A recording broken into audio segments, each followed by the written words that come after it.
మన సభ్యులందరికీ నమస్కారం.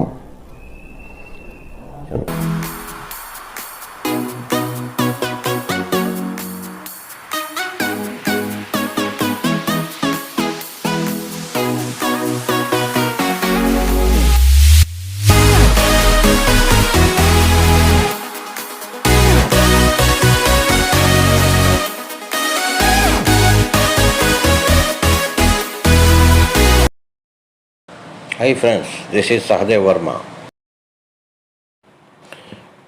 మొదటిగా ఎన్ఏసీ పిలుపు మేరకు దేశవ్యాప్త ఈపీఎస్ పెన్షనర్ల మినిమం పెన్షన్ 7,500 రూపాయలు ప్లస్ డిఏ పెంచే విషయంలో వెంటనే కేంద్ర ప్రభుత్వం నిర్ణయం ప్రకటించాలని డిమాండ్ చేస్తూ తేదీ 27 సెప్టెంబర్ 2024 దేశవ్యాప్తంగా ఈపీఎస్ పెన్షనర్లు అన్ని పీఎఫ్ కమిషనర్ల ఆఫీసుల ముందు ధర్నా చేయాలన్న ఎన్ఏసీ పిలుపు మేరకు దేశవ్యాప్తంగా అన్ని పీఎఫ్ ఆఫీసుల ముందు ఈపీఎస్ 95 పెన్షన్లు ధర్నా చేసిన తర్వాత ఆ సంబంధిత పీఎఫ్ కమిషన్లకు మెమోరాండంలు అందించడం జరిగింది. త్వరలో హర్యానా, మహారాష్ట్రలో అసెంబ్లీ ఎన్నికల దృష్ట్యా ఎన్ఏసీ పిలుపు మేరకు తేదీ 1 అక్టోబర్ 2024 ముంబై నగరంలో ఆజాద్ మైదానంలో ఈపీఎస్ 95 పెన్షనర్లతో అతిపెద్ద ఆందోళన ర్యాలీ నిర్వహించడం జరిగింది. ఈ ర్యాలీలో మొన్న జూలై 31న ఢిల్లీలో జంతర్ మంతర్ వద్ద ప్రకటించిన విధంగా మహారాష్ట్ర అసెంబ్లీ ఎన్నికల ముందే మా ఈపీఎస్ 95 పెన్షనర్ల మినిమం పెన్షన్ 7,500 రూపాయలు ప్లస్ డిఏ విషయంలో కేంద్రం వెంటనే ప్రకటించాలని, లేని ఏడల మహారాష్ట్ర అసెంబ్లీ ఎన్నికల్లో ఈ బీజేపీ ప్రభుత్వాన్ని ఈపీఎస్ పెన్షనర్లు అందరూ వ్యతిరేకంగా పనిచేసి ఈ బీజేపీ పార్టీని ఖచ్చితంగా ఓడించడం జరుగుతుందని ఎన్ఏసీ చీఫ్ అశోక్ రావత్ గారు మరి ఒక్కసారి హెచ్చరించడం జరిగింది. ఈ ఈపీఎస్ 95 పెన్షనర్లకు ఎవరైతే ఆదుకుంటారో వారే రాజ్యాధికారం చేపట్టగలరని వాళ్ళు నినదించారు. ఈ బొంబై నగరంలో ఆజాద్ మైదానంలో అతిపెద్ద ర్యాలీకి మహారాష్ట్ర చుట్టుపక్కల నుంచి ఈపీఎస్ 95 పెన్షనర్లు అందరూ హాజరయ్యి ఈ ఆందోళన ర్యాలీని జయప్రదం చేశారు.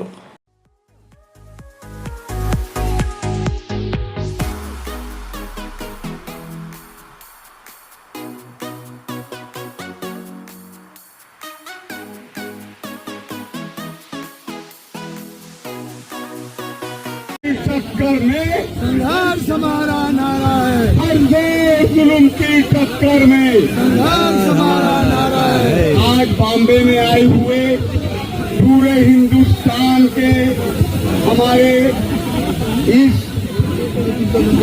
आदमी जो कमांडर साहब जिसे हम कहते हैं, जिन्होंने हमें पेंशनर की ताकत बताई, जिन्होंने पेंशनर का अधिकार क्या है वो बताया, कहाँ पे छत्तीसगढ़ में जाके बताया, पश्चिम बंगाल में जाके बताया, यूपी में बताया। महाराष्ट्र वालों ने पूरे हिंदुस्तान को जगा दिया। कमांडर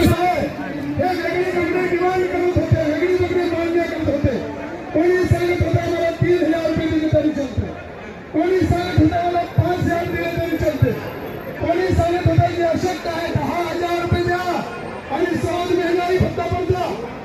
मात्र माननीय कमांडर साहेबांनी जी मागणी ठेवली 7,500 रुपये प्लस दिले.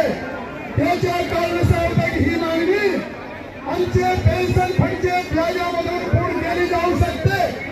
थोडाफार डीएचा फरक जो आहे तो केंद्र सरकारने द्यावे आणि 2 लोकांचे जीवन जगणे पुरता आहे. 7,500 प्लस ही आमची न्यायोचित मागणी आहे. एक आणखी काय होता की 3,000 रुपयाची शिफारस कोळशारी समितीने केली होती 2012-13 मध्ये. त्याची किंमत फक्त 7,500 रुपये आहे. म्हणून आम्हाला 7,500 रुपये पाहिजे म्हणजे आणि हरियाणाच्या इलेक्शन अगोदर आपलं काम या सरकारने केलं तर या सरकारला निवडून आणण्याची जबाबदारी आपण घेणार. जर यांनी आपलं काम केलं नाही तर यांचा एक माणूस हरवण्याची जबाबदारी आपण घेणार. मान्य का?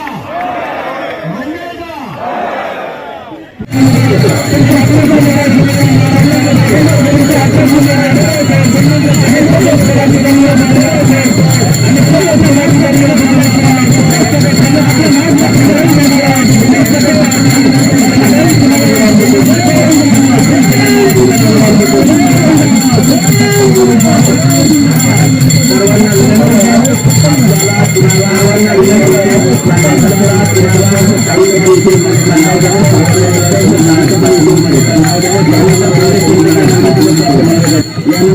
प्रत्येकाने विनंती करतो आपल्या मनाला let us hope for the best. మరి యొక్క కొత్త సమాచార వీడియోతో మీ ముందుకు వస్తాను.